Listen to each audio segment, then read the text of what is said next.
Oh, bateri tak ada.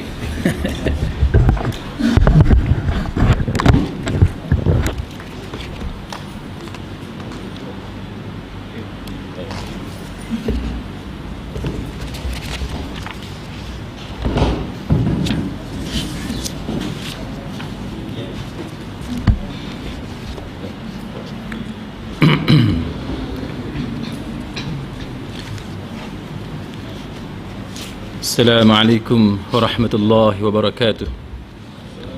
إن الحمد لله نحمده ونستعينه ونستهديه ونستغفره ونعوذ بالله من شرور أنفسنا ومن سيئات أعمالنا. من يهده الله فلا مضل له ومن يضلل فلا هادي له.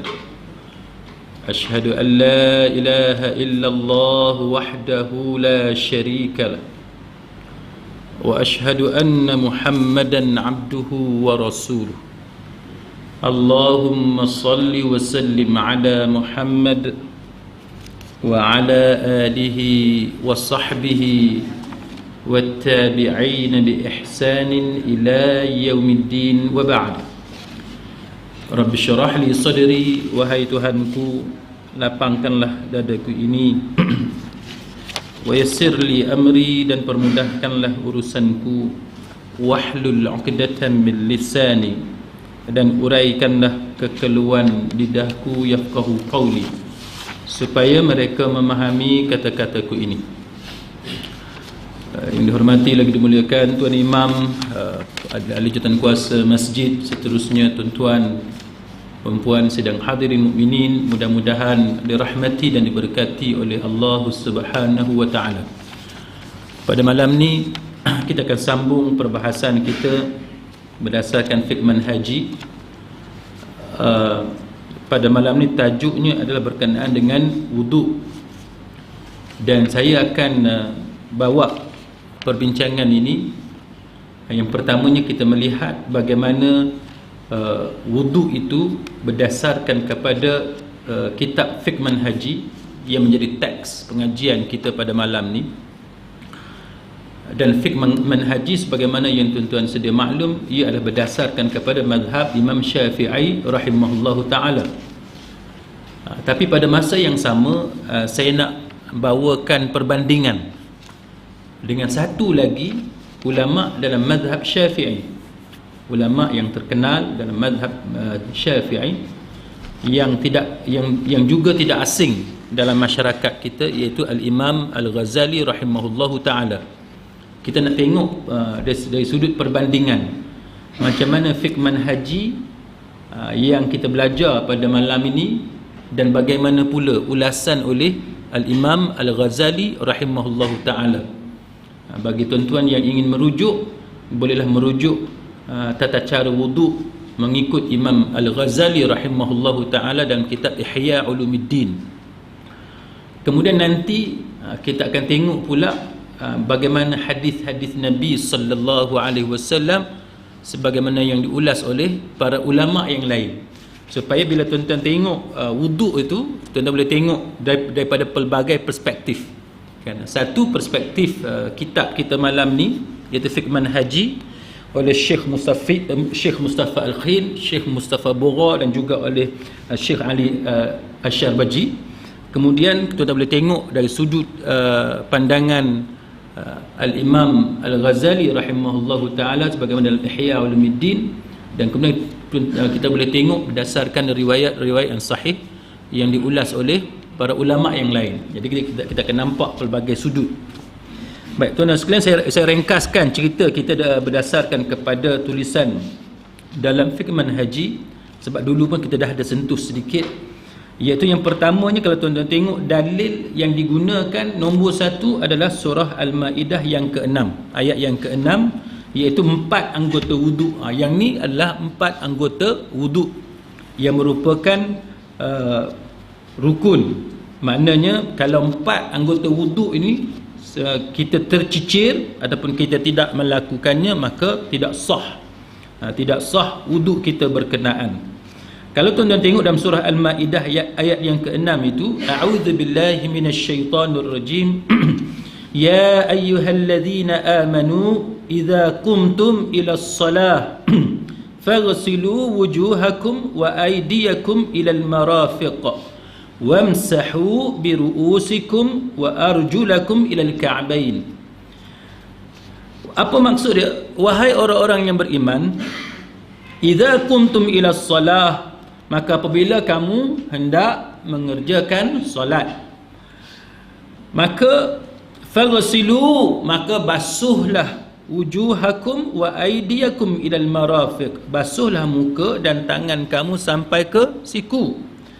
Kemudian wamsahu, dan sapu, bukan basuh tapi sapu kepala kamu, biruusikum, kepala kamu, wa arjulakum ilal ka'bain, dan kaki kamu hingga kepada kedua buku lali. Hari itu kita dah cerita dah secara ringkas bahawa dari segi qiraat, dari segi bacaan ayat ini ada perbezaan pendapat, tapi jumhur membacanya dengan wa arjulakum, bukannya wa arjulikum. Biruusikum wa arjulakum, itu bacaan jumhur yang juga dipakai dalam masyarakat kita di Malaysia. Tapi tuan-tuan jangan terkejut kalau tuan-tuan pergi ke negara lain ataupun menemui orang-orang Islam yang lain yang membaca dengan biruusikum wa arjulikum, bukan wa arjulakum. Itu kerana ada perbezaan cara baca, julakum wa arjulakum atau wa arjulikum. Apabila berlakunya perbezaan cara baca, maka bila wa arjulakum, dia jadi macam hak lain. Dia jadi macam faghsilu wujuhakum, mana basuh juga. Basuh. Kan? Tapi bila dibaca wa arjulikum, hukum dia macam wamsahu biruusikum, macam kita sapu dekat kepala. Kan? Dekat kepala kita tak basuh. Kan? Kita sapu air je sikit. Kan? Tangan kita tu tak ada air. Kita dah buang air tu, kita sapu dekat kepala. Maka kalau bila dibaca wa arjulikum, kaki tu kita tak basuh, tapi kita hanya sapu je. Itu perbezaan akibat daripada perbezaan qiraat. Cuma kita di Malaysia, kita ambil pendapat kebanyakan ulama yang membacanya dengan wa arjulakum. Itu untuk refresh balik ingatan tuan-tuan yang kita bincang dulu. Baik, kita masuk yang pertama dalam kitab fiqh manhaji ni. Yang pertama dia kata niat. Niat ni pun kita dah cerita dah sedikit dulu. Innamal a'malu binniyat wa innamal likulli imri'in ma nawa. Dalam kitab fiqh manhaji dia kata bahawa dia kata niat tu dalam hati, dan sunat kita lafaz dengan lidah. Mana sunat kita lafaz dengan niat, dengan lidah. Bagi kita orang Melayu, kalau kita sebut kot Melayu pun tak apa, kan? Sahaja aku berwuduk, sahaja aku ambil air semayang, ataupun sahaja aku angkat hadas kecil, ataupun seumpamanya, kerana Allah Ta'ala ataupun yang seumpama dengannya, itu memadai. Maka dalam ni dia kata bahawa sunat dilafazkan dengan lidah. Baik. Kemudian dia kata bila waktu niat, iaitu pada bahagian yang pertama daripada muka. Pada bahagian yang pertama daripada muka. Sebab apa? Kerana itu adalah permulaan wuduk. Maknanya kalau tuan-tuan tak niat pada masa basuh tangan pun tak apa, kan? Yang pentingnya ialah pada masa basuh muka. Yang kedua, jadi yang ni saya pergi secara cepat sebab kita dah cerita dah lebih kurang hari itu. Cuma kita nak buat perbandingan supaya tuan-tuan boleh nampak. Yang kedua dia kata basuh seluruh muka berdasarkan kepada ayat Quran yang kita baca tadi. Kan? Basuh seluruh muka. Apa maksud seluruh muka? Iaitu daripada tempat, kita kata, kalau dia kata di sini, sempadan muka dari segi memanjang. Dia kata bermula daripada tempat tumbuh rambut pada bahagian atas. Tempat tumbuh rambut pada bahagian atas. Kan? Kat mana bahagian atas? Pada tempat yang biasanya tumbuh rambut. Yang tu kita dah cerita dulu. Maknanya kalau tuan-tuan ada sedikit kecacatan, makna botak sampai ke tengah, ada kena basuh sampai atas ni? Walaupun rambut tumbuh kat atas, kan? Ada. Dia tak kira gitu. Dia ke tempat biasa. Mana tempat biasa? Lebih kurang bahagian dahi itu tempat yang biasa tumbuh rambut. Kat mana? Dekat situ. Tidak perlu sampai ke tempat tumbuh rambut yang sampai ke tengah tu, tak payah. Baik. Kemudian dia kata apa? Hingga pada bahagian paling bawah dagu. Bahagian dagu. Kemudian dari segi lebarnya telinga ke telinga. Jadi telinga tu tak payah kan, sampai ke anak telinga pun sudah memadai. Kemudian wajib dia basuh ke semua yang ada pada muka, bulu kening, misai, janggut dan sebagainya. Ini yang kita sedia maklum. Baik. Yang ketiga dia kata basuh kedua tangan sampai siku. Sampai siku, dan siku termasuk di antara anggota yang wajib dibasuh. Baik. Kemudian tuan-tuan boleh baca hadis tersebut. Hadis tersebut yang disebut dalam kitab kita ini, yang tu saya skip. Kemudian yang keempat ialah menyapu sebahagian daripada kepala walaupun sehelai rambut. Yang ni beza sikit.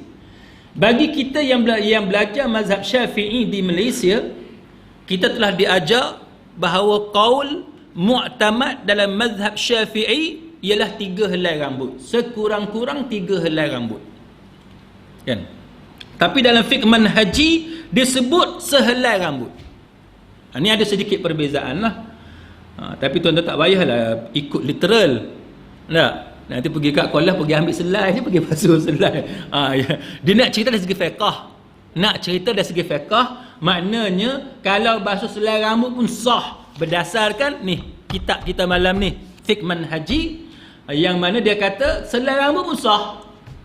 Tapi kita di Malaysia, kita diajar 3 helai rambut. Di sekolah pun kalau tuan-tuan boleh cek dengan ustaz-ustazah yang mengajar, 3 helai rambut. Itu ada sedikit perbezaan. Cuma kita bila kita pergi dekat sekolah, kita pergi ambil air semayang, siapa yang pergi basuh 3 helai rambut dapat dia ambil sikit rambut dia seorang yang rugi. Sebab apa rugi? Sebab nak basuh ikut sunnah Nabi tu bukan payah pun, senang je. Kan? Pasal apa yang dia nak basuh sikit-sikit tu, kenapa? Sedangkan itu peluang untuk dia mendapat pahala daripada Allah Ta'ala lantaran mengikut sunnah yang diajarkan oleh Nabi sallallahu alaihi wasallam. Kecuali tuan-tuan ada sebab yang tertentu menyebabkan tak boleh nak buat semua. Yang tu cerita lain. Katalah tangan tuan-tuan ada masalah apa ke, ada sebelah tangan je, sapu. Itu pun dah banyak rambut dah. Kan? Dah banyak rambut. Jadi kita jangan, orang kata betul bendul, belajar kat sekolah 3 helai rambut dia pergi basuh 3 helai rambut. Jangan. Kemudian tuan-tuan sekalian, selepas itu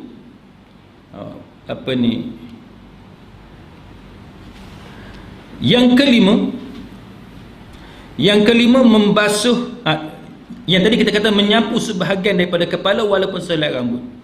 Kemudian Al-Mughirah bin Syu'bah, dia meriwayatkan ni dalam hadis Imam Muslim. Al-Mughirah bin Syu'bah, dia kata apa? Dia kata Nabi sallallahu alaihi wasallam telah berwuduk dan Nabi sapu kepala dia, ubun-ubun dia, dan Nabi pakai kain serban. Nabi pakai serban dan Nabi sapu di atas kain serban baginda. Sekiranya dia basuh kepala atau sebahagian sebagai ganti kepada menyapu, maka dia adalah harus, maka boleh. Kan? Boleh. Siapa yang pakai serban, dia nak sapu atas serban, dia boleh. Baik. Kemudian tuan-tuan sekalian, yang kelima membasuh kedua-dua kaki. Yang ni pun kita dah biasa. Dan buku lali itu adalah tulang yang timbul. Yang ni pun kita tahu buku lali. Apa dia buku lali? Wajib kita basuh. Buku yang dikatakan buku lali itu sampai kepada buku lali, dan kedua buku lali termasuk dalam anggota yang wajib dibasuh.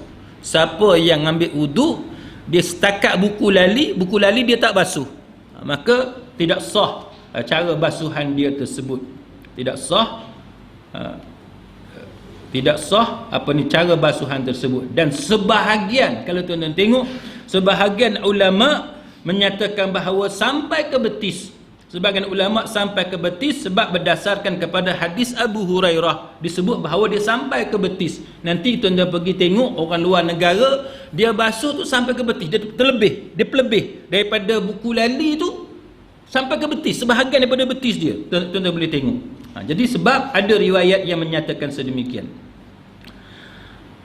Dan wajib meratakan basuhan kedua-dua kaki dan tidak boleh tertinggal sedikit walaupun satu tempat di kuku. Kuku pun tak boleh tinggal. Dan di bawah kuku pun tak boleh tinggal. Sebagaimana kedua-dua tangan yang telah lalu. Cerita hak tangan tadi sama dengan cerita yang pada bahagian pada bahagian kaki. Maksud bawah kuku bukan nak suruh tuan-tuan pergi buka kuku sampai berdarah dah. Tapi nak cerita antara kuku dengan kulit ni kan dia ada ruang.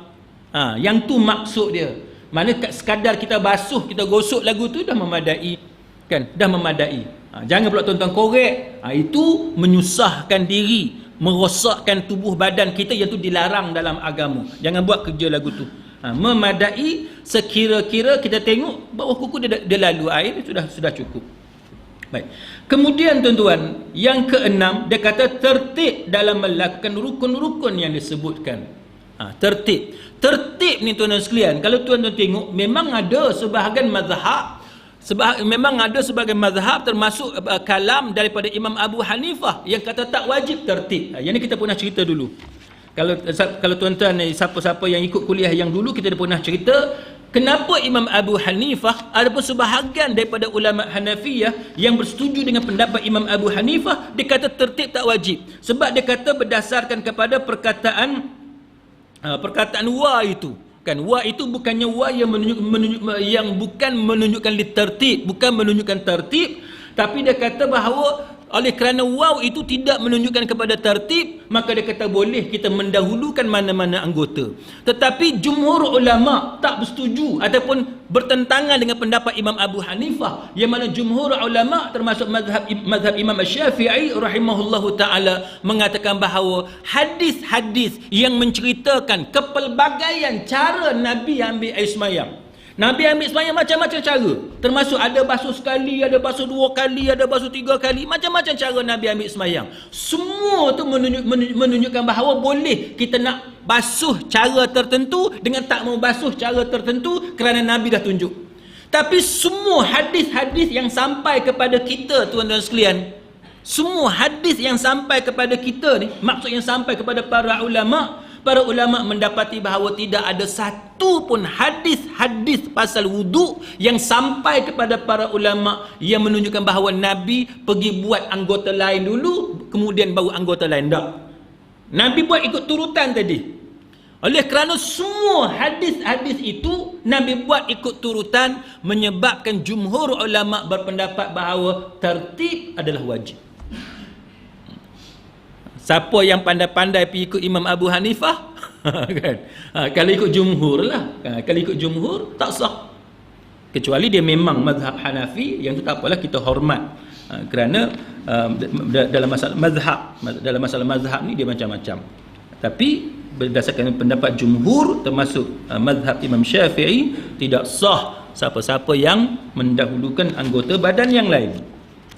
Kemudian tuan-tuan sekalian, pada masa yang sama,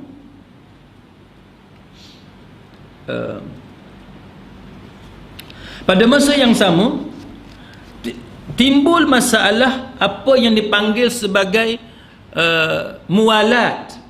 Kan, muwalat ni hukum dia apa? Muwalat bahasa Arab, bahasa Melayunya berturut-turut. Berturut-turut maknanya lepas basuh muka kita basuh tangan sampai siku. Lepas basuh tangan sampai siku, kita basuh sapu kepala. Lepas kita sapu kepala, kita basuh kaki sampai buku lali. Apa maksud berturut-turut? Jangan confuse dengan tertib. Tertib maknanya kita tak boleh ambil hak nombor 2 pergi nombor 1, tu tertib. Yang kata berturut-turut tu apa dia? Maknanya berturut-turut ialah kita tak boleh lepas basuh muka kita pergi buat benda lain dulu, lepas tu baru basuh tangan sampai siku. Itu maksud berturut-turut. Berturut-turut dalam wuduk apa dia?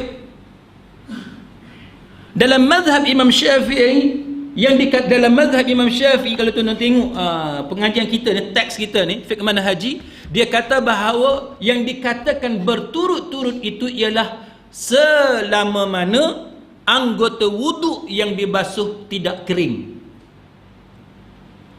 Itu berturut-turut. Hukum dia apa? Berturut-turut, hukum dia adalah sunat. Maksudnya apa? Maksudnya tuan-tuan basuh muka, lepas tu basuh tangan sampai siku, lepas tu tuan-tuan sapu dekat kepala, lepas tu nak basuh kaki, tengok-tengok pak menakan kita datang. Nah, baru nak basuh kaki, kata Assalamualaikum. Goncang pintu, goncang, ada orang kat rumah kedak. Kita nak basuh kaki pun tak dan. Dia punya goncang pintu. Kita pun cepat-cepat dah tengok dia goncang pintu, kita turun, ingat ke apa? Kata tak ada saja nak main breakfast saja nak minum pagi dengan hang dia kata. Kita ingat ke apa? Kan? Kita tak basuh kaki lagi. Kita pun dah pak menakan datang, pak saudara datang, layan dia. Roti canai, nasi lemak apa semua. Lepas 2 jam sembang dia balik. Lepas 2 jam sembang dia balik. Lepas dia balik, boleh tak kita hanya basuh kaki saja? Kita tak ulang balik dah. Kita hanya sambung hak mana tak basuh lagi. Boleh ke tak boleh? Dalam mazhab Imam Syafi'i, mualat itu adalah sunat. Mualat itu adalah sunat. Mana kalau tuan-tuan nak sunat, habislah sunat tadi tak? Sebab dah kering dah 2 jam menyembang. Dah 2 jam menyembang, maka ulang balik, ambil wuduk daripada awal. Kalau nak sunat lah. Tapi kalau tuan-tuan tak mau ambil hak sunat tadi, tak mau ambil hak mualat tu, tuan-tuan nak ambil keringanan, ya perlu keringanan yang diberikan, mana boleh kita walaupun tidak ada mualat, maka boleh kita hanya basuh kaki sahaja. Ni cerita ni sama sebagaimana perbahasan kita yang dulu tentang mandi wajib, sama je. Mandi wajib, mualat adalah sunat, dia tidak wajib. Tuan-tuan, katalah tuan-tuan bersama pada malam tu, lepas tu ingat esok nak bangun sembahyang subuh, nak mandi pagi esok takut tak dan, mandi lama, mandi jenis orang was-was ni kan, setengah jam, sejam apa semua, mandi separuh dulu, boleh tak mandi separuh dulu? Basuh hak mana dulu? Katalah basuh pinggang ke bawah dulu, sebab tak mau sejuk contohnya kan. Jadi kita bersama pada malam tu, lepas tu kita nak jimat, bukan kos nak jimat masa, pusat ke bawah dulu basuh kan. Lepas tu tidur malam tu, bangun pagi esok pukul 5 pagi nak sembahyang subuh, sambung balik hak mana tak mandi lagi, hak mana pusat ke atas pula. Boleh ke tak boleh? Boleh. Cuma sunat tak dapat lah. Sunat tak dapat. Nampak kan? Itu yang dikatakan mualat. Mualat dalam wuduk, mualat dalam mandi wajib. Jadi hukum mualat dalam yang perbahasan kita ni, hukum mualat dalam wuduk mengikut mazhab Imam Syafi'i berdasarkan fiqh manhaji ni, dia kata hukumnya sunat. Lagu tu. Okey. Baik. Itu secara ringkaslah apa yang disebut dalam fiqh manhaji. Siapa-siapa yang ada kitab fiqh manhaji dia boleh tengok amalan kita sekarang ni, saya tengok tak jauh bezalah. Yang ni pun kita dah bincang dah lebih kurang dulu, tak jauh beza dengan apa yang kita amalkan sekarang. Cuma saya nak ambil peluang untuk tuan-tuan banding dengan apa yang ada dalam Ihya Ulumuddin yang dikarang oleh Al-Imam Al-Ghazali rahimahullahu ta'ala. Baik. Sebab apa saya nak bawa perhatian tuan-tuan kepada apa yang ditulis oleh Al-Imam Al-Ghazali rahimahullahu ta'ala? Sebab saya nak tunjuk kepada tuan-tuan sekalian bahawa ulama' ni walaupun dalam mazhab yang sama, tapi dia boleh ada perbezaan. Dia boleh ada perbezaan. Dan bila ada perbezaan di antara para ulama, walaupun mazhab yang sama, kita hak mengaji ni kita nak tahu pasal apa ulama mazhab yang sama tapi ada perbezaan. Kita nak tahu kan. Kita biasa dengar ulama berbeza antara ulama yang lain. Sebab apa? Sebab dia berbeza mazhab. Yang tu kita tak pelik. Itu berbeza mazhab, tak apalah. Berbeza antara mazhab Syafi'i dengan mazhab Hanafi, dengan mazhab Maliki, dengan mazhab Hanbali, tak apalah, sebab itu berlainan mazhab. Tapi kenapa mazhab yang sama, fiqh manhaji mazhab Syafi'i, Ihya Ulumuddin mazhab Syafi'i juga, tapi kenapa mazhab fiqh wudu dalam Ihya mazhab Syafi'i berbeza dengan fiqh wudu dalam fiqh manhaji, sedangkan kedua-duanya mazhab Syafi'i? Kita tengoklah. Kita tengok antaranya, kita start daripada awal sebagaimana yang disebut oleh Hujjatul Islam Al-Imam Al-Ghazali rahimahullahu ta'ala, dan yang ada dengan saya ni yang ditahqiq oleh Al-Iraqi. Al-Iraqi dia tahqiq, dia tapis balik, dia tengok balik hadis-hadis yang dinaqalkan oleh Al-Imam Al-Ghazali rahimahullahu ta'ala. Maka Al-Iraqi dia letak status hadis tu, sama ada hadis tu sahih ke, hasan ke, hadis tu dhaif ke, maudhu' ke, la aslalahu ke, ataupun dia tak jumpa hadis tu kat mana ke, dia ada commentary, dia ada ulasan. Itu yang dibuat oleh Al-Iraqi. Mudah-mudahan Allah Ta'ala bagi kurniakan sebaik-baik pahala kepada Al-Iraqi dan juga kepada Al-Imam Al-Ghazali rahimahullahu ta'ala atas sumbangan mereka untuk kita mengenal hukum hakam agama. Baik, saya tengok, saya baca satu-satu. Ni yang disebut oleh Ihya Ulumuddin oleh Imam Al-Ghazali rahimahullahu ta'ala. Dia kata bila Nabi keluar daripada tandas, kan? Siapa kata ni? Imam Ghazali kata bila Nabi keluar daripada tandas, Nabi tak keluar daripada tandas, daripada bilik air, melainkan Nabi terus berwuduk. Siapa kata ni? Imam Al-Ghazali rahimahullahu ta'ala yang kata keluar je tempat mandi, Nabi berwuduk. Dan kita tahu bahawa kita orang Islam ni sunat kita berwuduk walaupun kita tak semayang, walaupun bukan untuk semayang, tapi sunat kita dalam keadaan suci daripada hadas. Maka Imam Al-Ghazali kata apa? Dimulai, dia kata wuduk itu dengan bersugi. Dia kata dimulai dengan bersugi. Maka Al-Imam Al-Ghazali rahimahullahu ta'ala dia bawa satu hadis. Apa hadis yang dibawa oleh Imam Ghazali? Iaitu inna afwahakum, dia kata turuqul Quran fatayyibuha bis-siwak. Dia kata, apa maksud dia? Dia kata mulut kamu tu, dia kata mulut kamu itu turuqul Quran. Turuq kan kita belajar tariq kan, tariq apa, jalan. Mulut kamu itu adalah jalan Al-Quran.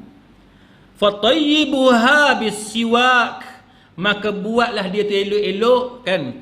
Orang kata tayyib kan. Fatayyibuha bis-siwak, perelokkan jalan keluar Quran itu dengan bersiwak. Hadis ni tuan-tuan, hadis ni disebut oleh Al-Iraqi. Dia kata hadis ni dirawikan oleh Abu Nuaim, dia kata daripada Ali, dan hadis ni mauquf dan dhaif. Hadis mauquf dan dhaif. Baik. Sebab tu kita kata bahawa bila kita belajar Ihya, ada kritikan ulama, dan yang terkenalnya orang biasa naqal apa yang disebut oleh Al-Iraqi. Bagaimana Al-Iraqi dia tengok balik apa yang ada dalam Ihya. Baik. Tapi hadis ni hadis mauquf dan dia dhaif. Dan dengan sebab mauquf dia tu dia dhaif. Baik. Walau bagaimanapun, tuan-tuan jangan kata bahawa tak sunat kita gosok gigi, sebab ada hadis lain hak sahih yang suruh kita gosok gigi. Baik. Kemudian tuan-tuan sekalian, dia kata sayugia diniatkan ketika menggosok gigi itu, dia kata, siapa kata ni? Imam Ghazali kata. Dia kata dianjurkan masa kita gosok gigi itu, kita niat untuk bersihkan mulut, untuk membaca Al-Quran dan berzikir kepada Allah, menyebut nama Allah di dalam solat. Ini yang orang kata pengajian tasawuf. Kan, siapa yang belajar Ihya, sebagaimana yang tuan-tuan belajar kitab Hikam Ibnu Athaillah dan juga kitab-kitab tasawuf yang lain, benda-benda yang macam ni lah yang orang sering kali kata ini adalah pengajian tasawuf. Kan, bila kita bila kita gosok gigi tu, niat apa dia? Niat bersih mulut untuk baca Quran dan berzikir kepada Allah, menyebut nama Allah dalam solat. Tapi kalau kita belajar dari segi sunnahnya, bila kita nak sebut benda-benda yang macam ni, kita nak tengok panduan daripada Quran dan hadis, kan? Itu ada perbezaan, tuan-tuan sekalian. Itu ada perbezaan. Kemudian diteruskan oleh Imam Al-Ghazali dengan satu lagi hadis, dan hadis ni juga disebut oleh Al-Iraqi sebagai hadis dhaif, hadis Ibnu Umar, dan Al-Iraqi kata hadis ni dhaif. Salatun ala athari siwakin, dia kata sembahyang dengan sebab selepas siwak, selepas bersugi, lepas gosok gigi, dia kata afdalu min 75 salatu bighairi siwak. Dia kata bahawa sembahyang selepas kita bersugi, selepas kita bersiwak, dia kata adalah lebih afdal lebih utama daripada min khamsina wa sab'in, daripada 75 sembahyang tanpa bersugi. Tapi hadis ni di sisi Al-Iraqi dia kata dhaif. Dia kata dhaif. Kemudian tuan-tuan sekalian, kemudian yang lain tu banyaklah, semua tu cerita pasal fadilat bersugi ketika kita berwuduk. Yang tu saya skip, saya lompat cuma saya baca sedikit kepada tuan-tuan sekalian supaya tuan-tuan nampak bagaimana huraian yang dibuat oleh Al-Imam Al-Ghazali rahimahullahu ta'ala. Kemudian tuan-tuan sekalian, cara bersugi. Cara bersugi ni saya baca sikit tuan-tuan. Cara bersugi, ambil kayu sugi tu. Kalau dekat kita ni nak cari kat mana? Ke tuan-tuan nak pergi ambil itu ranting daripada pokok jambu? Jangan. Jangan. Nak ambil ranting pokok, kena cari ranting pokok yang lembut. Kan? Pergi tuan-tuan pergi ambil atau habis habis gusi, habis gigi. Kan? Sebab tu nak senangnya, siapa nak bersugi cara pakai kayu tu, nak senang pergi Maidin. Ni kempen Maidin pula. Maidin dia jual banyak kan. Tu dekat kedai banyak jual. Yang tu memang yang khas dah. Jangan pandai-pandai pergi kerat pokok getah ke apa ke, pergi bubuh ke tu berdarah habis. Jangan. Tapi kalau zaman moden ni tuan-tuan, kalau berdasarkan pandangan Syekh Yusuf Al-Qaradawi, dia kata hak buruh gigi, hak moden pun sudah memadai untuk kita kata sunnah. Kan? Sebab dia dah dibuat cara elok berdasarkan bentuk gigi, mulut kita apa semua, dia dah ambil kira semua dengan tahap kekerasan bulu berus gigi tu pun dia ada yang soft, yang medium dengan yang hard, bergantung kepada kesesuaian mulut masing-masing. Macam saya pakai hard tak boleh, pakai medium tak boleh, tak sesuai, kena pakai yang soft. Soft tu selesa. Ada yang terlalu soft pun ada, yang tu tak syok. Kan, yang tu terpulang kepada keadaan masing-masing. Kita jangan tiru orang. Jangan tiru orang. Kita tengok orang tu mulut dia bersihnya, kita tanya dia, apa ni, hang pakai hard ke soft ke? Dia pakai hard, kita pun pakai hard juga. Jangan ikut orang. Kena ikut keadaan kita. Sesuai yang mana. Baik. Kemudian tuan-tuan sekalian, selepas itu dia kata apa? Dia kata bahawa selepas bersugi, kan, selepas bersugi, Imam Ghazali kata duduklah untuk berwuduk. Sebab tu di setengah masjid tuan-tuan tengok dia buat tempat duduk. Di setengah masjid dia buat tempat duduk. Yang masjid buat tempat duduk tu saya tak tahulah sebab dia mengaji Ihya Ulumuddin ke, ataupun pasal kebiasaan orang kena duduk takut tercampur apa jatuh ke belakang ke, kita tak tahulah. Tapi kalau ikut Ihya Ulumuddin, dia kata bahawa selepas kita bersugi, dia kata duduk, dia kata untuk berwuduk, lepas tu menghadap kiblat, dia kata, dan bacalah Bismillahirrahmanirrahim. Yang ni kita dah cerita dulu, kan? Yang ni kita dah cerita dulu. Para ulama buat kesimpulan hadis-hadis tentang anjuran membaca bismillah, para ulama kebanyakannya mengatakan semuanya dhaif, tak ada yang sahih. Tetapi dengan sebab banyaknya hadis-hadis tersebut, sebagian ulama mengangkat martabat hadis itu menjadi hasan li ghairih dan sebagainya, dan mengatakan bahawa sunat, dianjurkan kepada kita, hukumnya sunat untuk kita baca Bismillahirrahmanirrahim ataupun bismillah sahaja ataupun seumpamanya. Kemudian tuan-tuan sekalian, dan membaca doa ketika itu, yang ni dia lain sikit. Kalau tuan-tuan tengok bahawa dalam pengajian kita berkenaan dengan ambil wuduk, doa wuduk ni tak ada, kan, selain daripada hak selepas wuduk. Yang ni yang disebut, yang diulas oleh Al-Imam An-Nawawi rahimahullahu ta'ala. Siapa yang belajar Al-Azkar, kitab Al-Azkar, Imam Nawawi dia ada ulas tentang hal ni. Jadi yang ada doa-doa ketika wuduk, bukan selepas wuduk. Yang ketika wuduk adalah doa-doa yang datang daripada para ulama. Termasuklah seperti mana yang disebut oleh Al-Imam Al-Ghazali rahimahullahu ta'ala. Baik, antara doa yang diajar oleh Al-Imam Al-Ghazali rahimahullahu ta'ala, dia kata apa? Dia kata, yang pertama dia kata dia membaca doa ni. Lepas kita baca bismillah, ketika kita nak wuduk tu, dia kata baca doa ini. Doa apa dia? A'udzubika min hamazatis syayatin wa a'udzubika rabbi an yahdurun.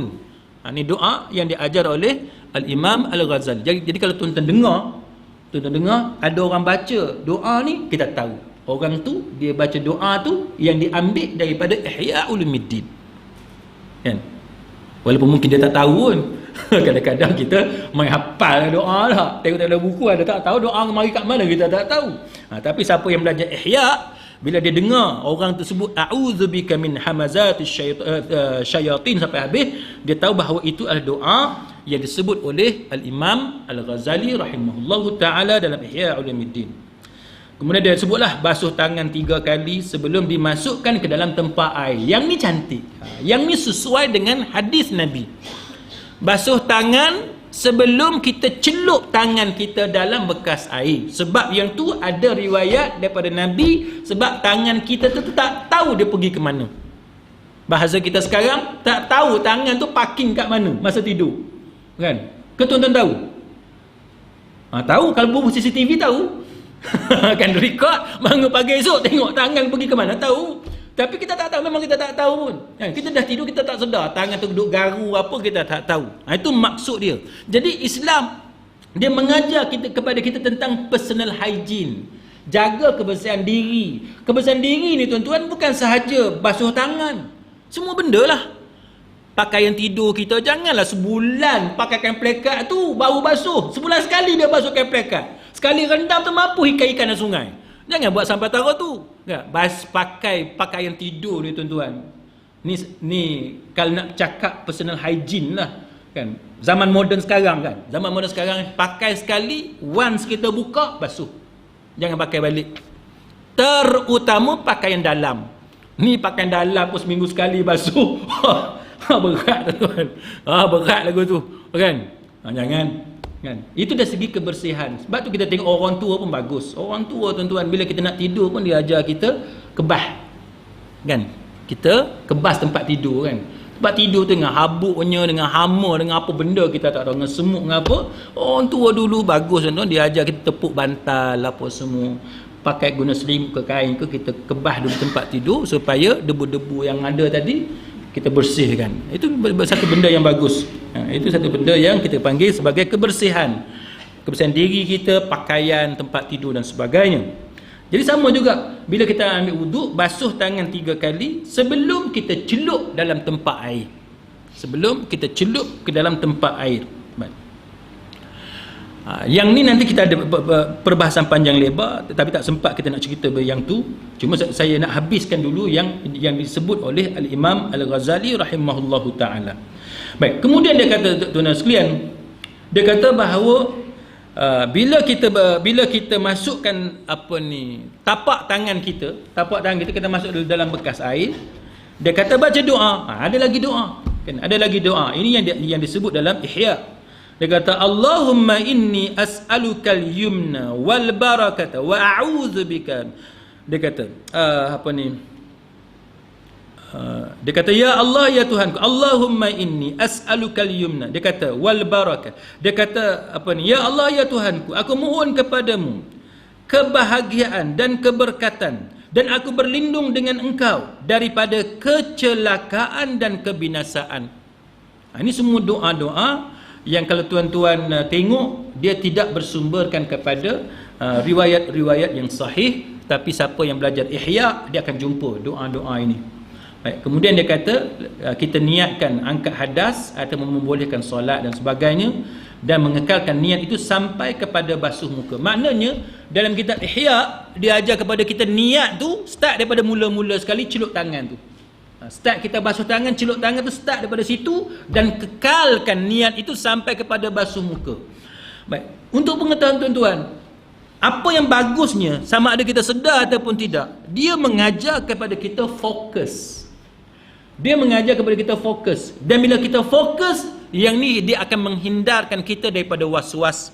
Setengah kita masa dia ambil air sembahyang, dia duduk, kepala dia mengelamun. Kepala dia mengelamun. Dia duduk ingat, lepas ni nak pergi servis kereta berapa puluh ribu kilometer, tak tahu lah, kan. Setengah orang dia duduk ingat nak beli Beza ke nak beli Persona. Kan. Dia tengah ambil wuduk, dia duduk ingat yang tu, lepas tu tak ingat dah basuh muka ke apa kan, dia dah lupa dah. Yang tu yang menyebabkan kita ni jadi was-was, kita lupa, kita tak tahu kita nak buat apa. Maka ulama seperti Al-Imam Al-Ghazali rahimahullahu ta'ala dianjurkan kepada kita, bahasa moden sekarang kita kata fokus. Bahasa moden sekarang kita panggil fokus. Kalau bahasa fiqh zaman dulu, dia kata bila kita basuh tu, kekalkan niat. Maknanya hati kita tu bersama-sama dengan apa yang kita lakukan. Jangan hati kita pergi arah lain. Jangan duk ambil wuduk, hati kita duk tengah fikir nak beli kereta apa. Kan, hati duk tengah fikir nak pergi ke mana lepas ni, nak pergi makan malam kat mana, minum kat mana. Yang tu yang menyebabkan kita ni tak tahu kita buat apa. Jadi was-was dan sebagainya. Baik, kemudian tuan-tuan sekalian dia kata, ambil air dengan tangan kanan untuk mulut, berkumur-kumur dengan air tadi 3 kali dan masukkan ke dalam mulut. Kecuali berpuasa, yang tu cerita puasa lah. Dan hendaklah perlahan-lahan dan bacakan doa. Ni ada lagi doa. Kan? Kalau tuan-tuan tengok, sebab tu kita kata dalam Ihya, ambil wuduk tu dia ada banyak doa. Allahumma a'inni ala tilawati kitabik wa kathrati dzikrik, wa kathrati dzikri lak.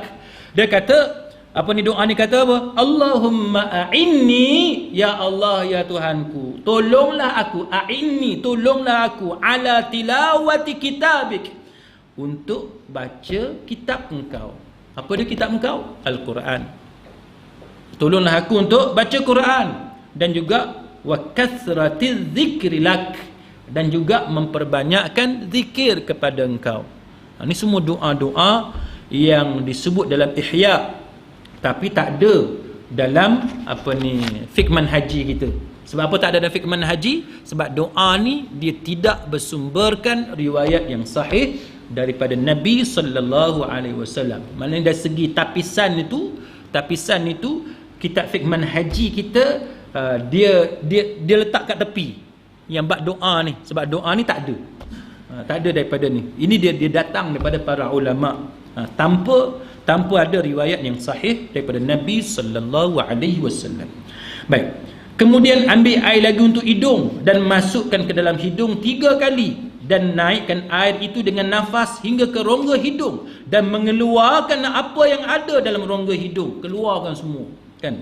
Sehingga dia baca ketika menghisap air tadi, ada lagi doa. Ni semua doa ni. Kalau ajar yang ni dekat orang tuk bedu, pakat lari habis. Oh payah ustaz ambil air sembahyang lagu ni. Orang kita nak ada satu hafal doa ni, ustaz pun lari. Kan? Bukan senang nak hafal doa ni, kan? Saya yang belajar syariah dalam bahasa Arab, perisa dalam bahasa Arab pun tuan-tuan nak hafal doa ni boleh letih. Tambah orang kampung yang Arab tak tahu apa semua nak apa yang ni. Tapi itulah yang ada dalam Ihya. Tak apalah, kita nak cerita je supaya tuan-tuan tahu. Jadi kalau tuan-tuan tengok ada orang duk amal ni, kita tahu itu ada dalam Ihya Ulumuddin. Itu ada dalam Ihya Ulumuddin. Baik. Dia kata apa? Dia kata baca doa.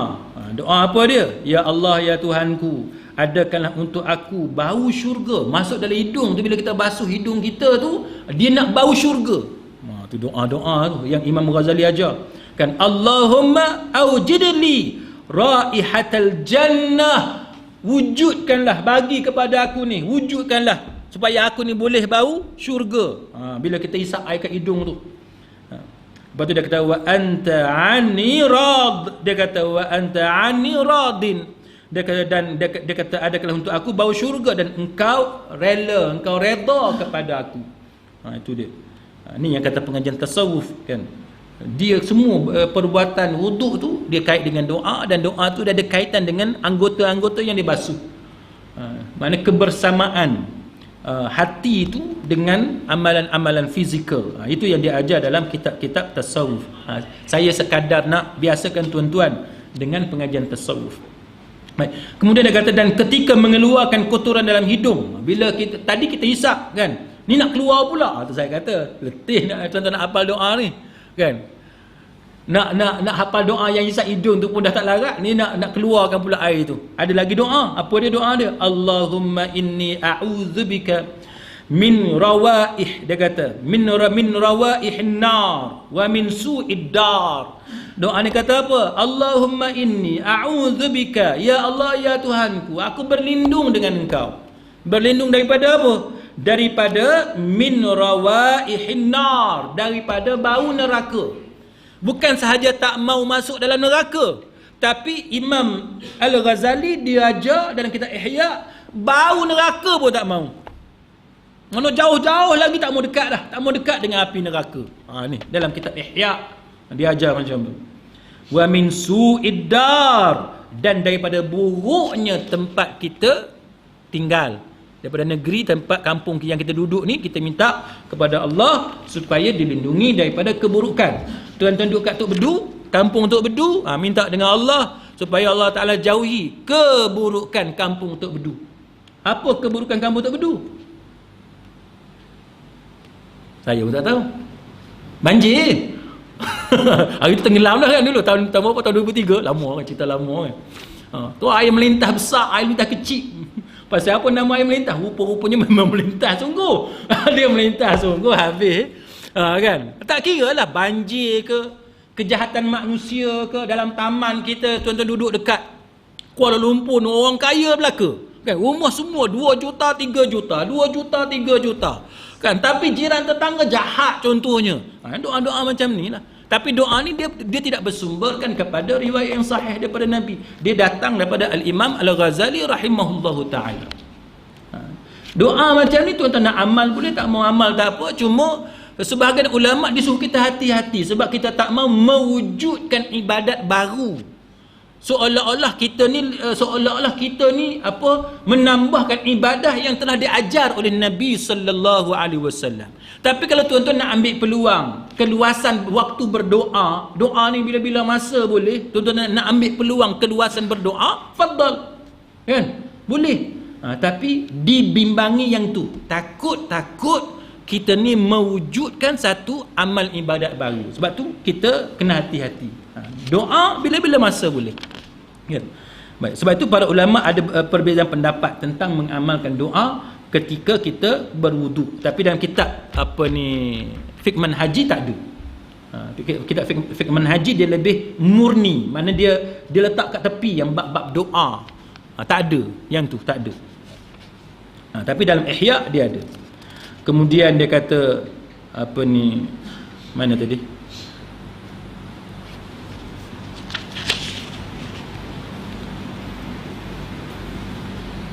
Bila kita hembuskan air daripada hidung, kemudian basuh muka, kan? Kemudian basuh muka. Sebab masa pun dah lewat. Jadi yang perbahasan selanjutnya kita akan tangguh 2 minggu lagi. Cuma saya nak habiskan sikit yang dalam Ihya ini. Kemudian basuh muka. Dia cerita lah yang basuh muka tu lebih kurang je, tuan-tuan sekalian. Basuh muka tu lebih kurang dia punya sempadan dia. Selepas basuh muka dia pun ajar satu lagi yang dikatakan sebagai doa, dan doa yang diajar oleh Al-Imam Al-Ghazali rahimahullahu ta'ala. Satunya ialah doa untuk berlindung daripada kejahatan mata. Sebab bila basuh muka ni, salah satu daripada anggota yang ada pada wajah kita adalah penglihatan, mata kita.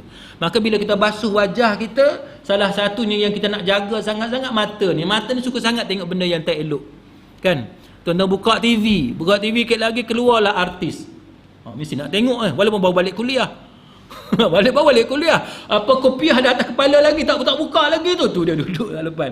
Tadi kawan saya duk hantar WhatsApp gambar bekas menteri besar sebuah negeri kahwin seorang lagi. Ni tuan-tuan tak tahu lagi ni apa? Tuan-tuan memang lambat, saya lagi cepat dapat. Bekas menteri besar sebuah negeri nak kahwin seorang lagi kan. Lawa kan. Kita pun nak pergi kuliah pun duduk tengok gambar tu. Teruk. Kan? Mata tu lah kita kata mata. Kan? Masa orang tunjuk gambar. Satu lagi gambar apa? Dalam Minggu Malaysia hari ni. Tuan-tuan tak baca Minggu Malaysia So gambar ni utusan lah yang, kalau hari Ahad mingguan lah kan, hari Ahad mingguan. Kat atas tu seorang ustaz Seorang ustaz yang ternama, tak mau sebut nama lah. Nanti tuan-tuan tengok sendiri. Nak kahwin dengan satu orang. Kita pun tengok tu dia kan. Mata kan. Mata tu macam tu lah. Orang kahwin pun kita kalut. Kan orang ada masalah khalwat pun kita kalut. Macam-macam kita ni. Pasal apa? Mata. Maka Al-Imam Al-Ghazali dia kata bila kita basuh muka, salah satu doa yang dia ajar kepada kita, saya baca terjemahan sebab kita nak kejar masa. Dia kata, ya Allah ya Tuhanku, putihkanlah mukaku ini. Mana dah terlepas dah.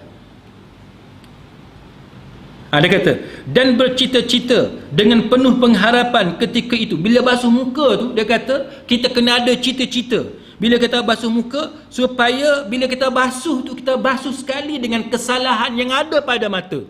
Tu yang kata tasawuf kan. Ihya ni, yang kata ihya, walaupun dia ada fiqh, tapi yang juga dia terkenal dengan kitab tasawuf sebab benda-benda macam ni. Basuh muka tu dengan mata kita tu, kita nak basuh sekali dengan kesalahan mata kita. Dia kata, Imam Ghazali kata dianjurkan kita mempunyai harapan supaya keluarnya air basuhan tadi, air wuduk tadi bersama-sama dengan kesalahan yang mata kita lakukan selama ini. Dia kata gitu. Dan baca doa. Dia kata doa tadi ialah doa, ya Allah ya Tuhanku, putihkanlah wajahku ini dengan nur engkau pada hari yang engkau memutihkan segala wajah wali-walimu, dan janganlah engkau hitamkan wajahku ini dengan kegelapanmu pada hari hitam segala wajah musuh-musuhmu. Itu yang diajar oleh Al-Imam Al-Ghazali rahimahullahu ta'ala. Jadi bila tuan-tuan basuh muka tu, Imam Ghazali dia kata kita niat supaya wajah kita putih. Bila putih? Putih pada hari akhirat nanti kan. Sebab tu tuan-tuan, kalau kita tengok orang semayang ni, dia lain kan. Dia lain sebab psikologi orang yang beragama ni dia lain. Kalau tuan-tuan tengok pun orang isap dadah, kita boleh cap kan. Muka dia tu lain. Kalau tuan-tuan nak cam orang isap dadah macam mana, tuan-tuan pergi mahkamah. Kan? Muka dia kita boleh tahu. Macam orang isap rokok. Orang isap rokok macam mana? Tengok bibir dia kita tahu kan. Dia ada kesan dia. Pasal apa? Sebab bila orang tu dia sentiasa basuh muka, dia macam orang perempuan lah. Orang perempuan tahu kan, siapa yang suka guna lotion, suka guna krim, dia jaga muka dia bersih. Sama dengan orang yang berwuduk 5 kali sehari. Kecuali siapa yang 4 kali lah, maghrib dengan isyak macam kita malam ni, pakai sekali tak? Pakai sekali je. Ke ada yang subuh dengan zuhur sekali ada tak? Yang tu anak saya ada, subuh sampai isyak sekali je. Masa dia kecil-kecil dulu. Teruk betul. Susah betul nak suruh dia ambil wuduk kan. Dia kata ada lagi air sembahyang. Kita kata ada air sembahyang apa? Ayah nampak kau masuk toilet tadi. Dia kata ada lagi. Dia kata dia duduk berkerah ada lagi. Daripada subuh sampai isyak. Kalah noh wali-wali Allah zaman dulu. Wali Allah zaman dulu air sembahyang waktu isyak sampai subuh. Anak kita daripada subuh sampai isyak. Dia punya malas nak ambil air sembahyang. Budak-budak kecil kan. Biasalah tu. Baik. Jadi siapa yang biasa basuh muka dia, maka wajah dia bersih kan. Wajah dia bersih sebab kalau kita tolak kat tepi sekejap perbincangan soal agama, dari segi fizikal pun basuh ni pun dia soal kebersihan fizikal, selain daripada soal kerohanian. Selain daripada soal hubungan kita dengan Allah Ta'ala, basuh ni pun, kita bercakap basuh tangan tu pun dah cerita tentang kebersihan fizikal kan. Tuan-tuan tengoklah tamadun mana pun basuh tangan memang. Pergi hospital sekarang ni pun bab tapak tangan memang dianjurkan kita tak basuh dengan air dengan sabun, dia ada bahan dia tu kan, yang dia letak kat dinding. Tekan yang tu kita sapu kan.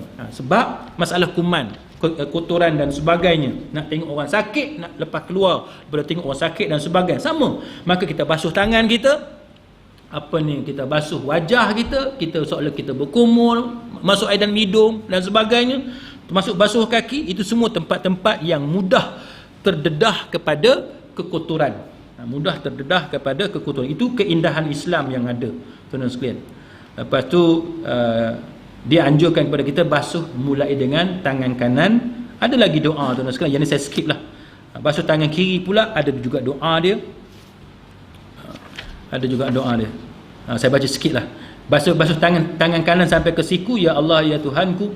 Dia kata Allahumma a'tini kitabi biyamini.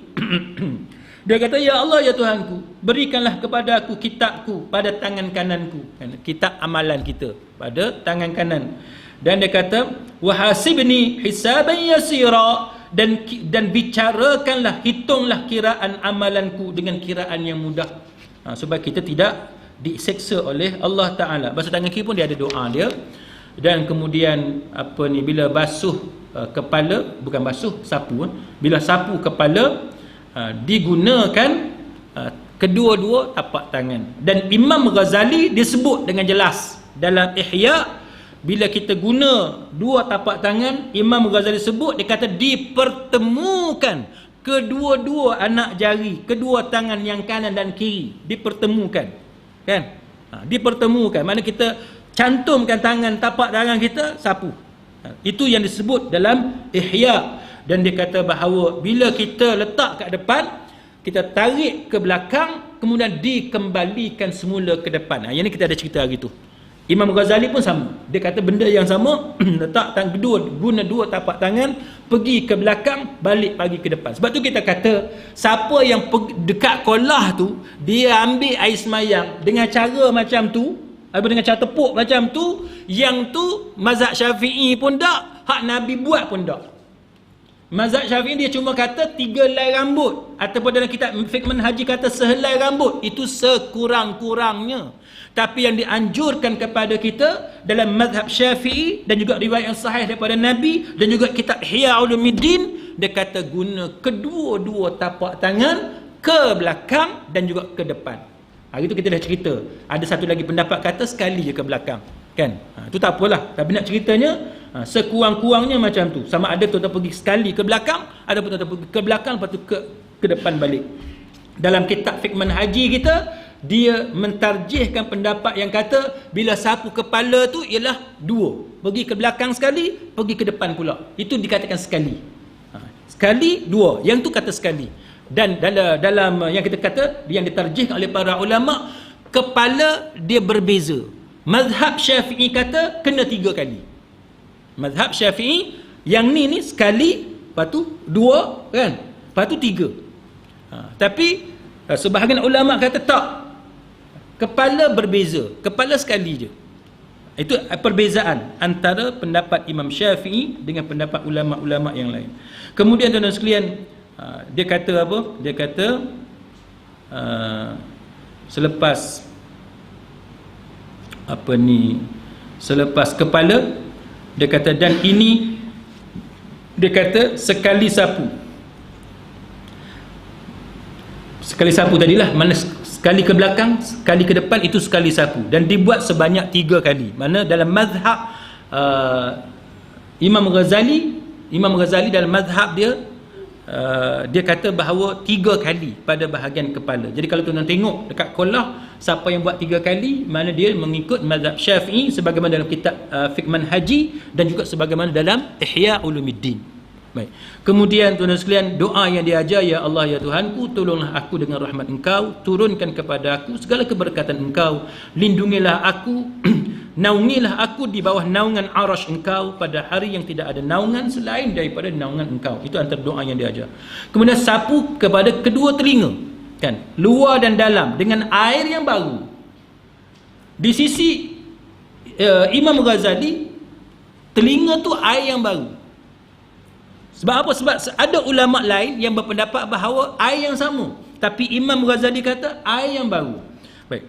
Dia kata hendaklah dengan air yang baru, dengan dimasukkan kedua telunjuk ke dalam lubang kedua telinga, dan diputar-putarkan kedua ibu jari pada luar kedua telinga. Tuan nak nampak tak?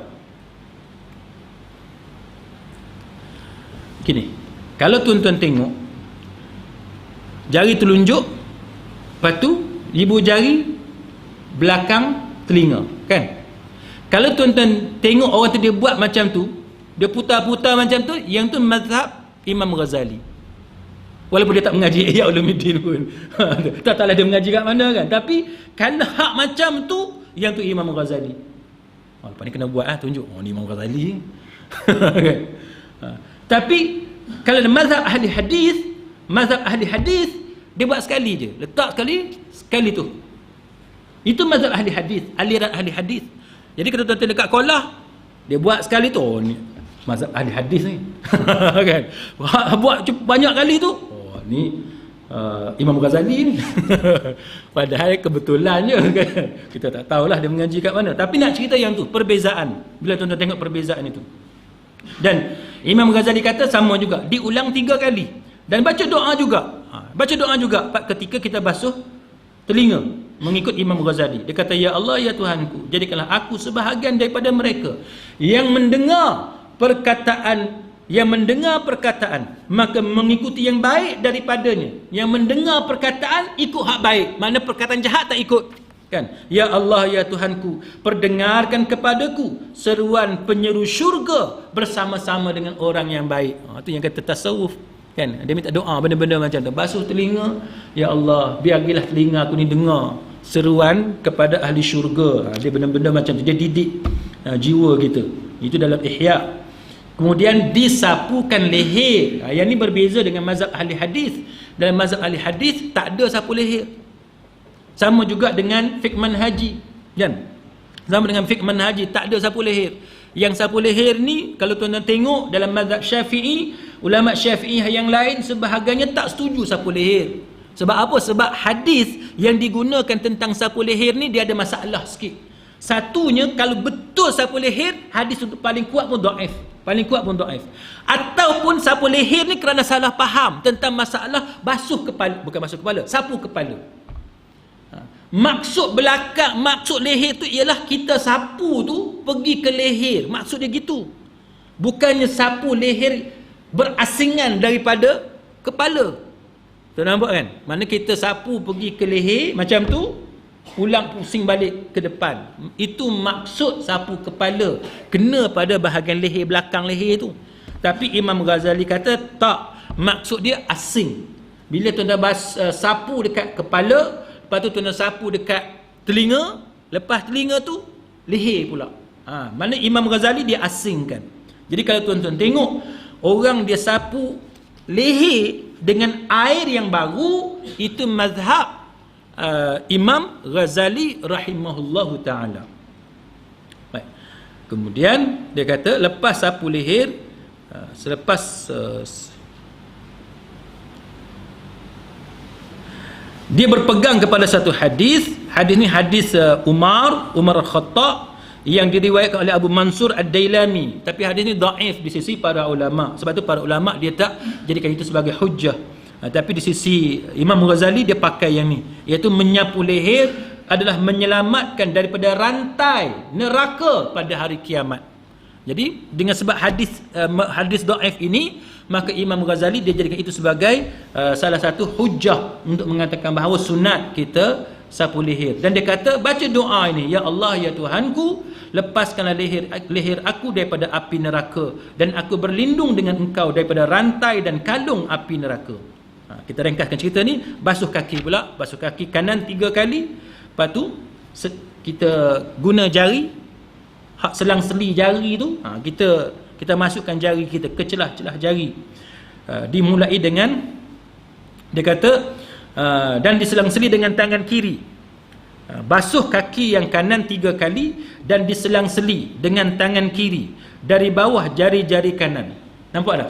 Mana kalau kaki kanan guna tangan belah kiri. Kaki kanan guna tangan belah kiri. Kaki kiri takut silap sebut, guna tangan belah kanan. Tu. Baik. Mana kita guna jari tangan kiri untuk selang-seli jari kaki belah kanan. Faham kan? Boleh. Lepas tu dia kata bahawa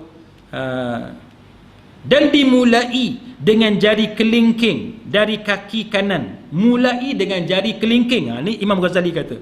Dari kaki kanan, dan disudahi dengan kelingking dari kaki kiri. Nampak kan? Jari kelingking tahu? Tak boleh tunjuk. Jari kelingking tak tahu. Kan? Start daripada kelingking kaki kanan, habis kelingking kaki belah kiri. Faham kan? Mana kita bila kaki kanan, start daripada kelingking kanan habis dengan ibu jari, yang kaki kiri start dengan ibu jari sampai kepada jari kelingking. Itu adalah aturan yang dibuat oleh Imam Ghazali dalam kitab Ihya.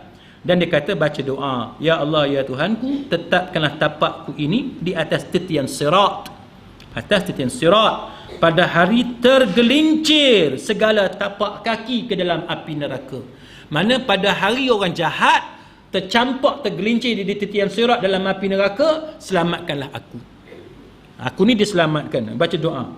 Bila basuh yang belah kiri, baca doa, ya Allah, aku berlindung dengan Engkau daripada tergelincir tapak kakiku ini daripada titian pada hari tergelincir padanya segala tapak kaki munafik. Ini semua doa-doa yang diajarkan. Dan dia kata, dan naikkan air sampai di tengah-tengah dua betis.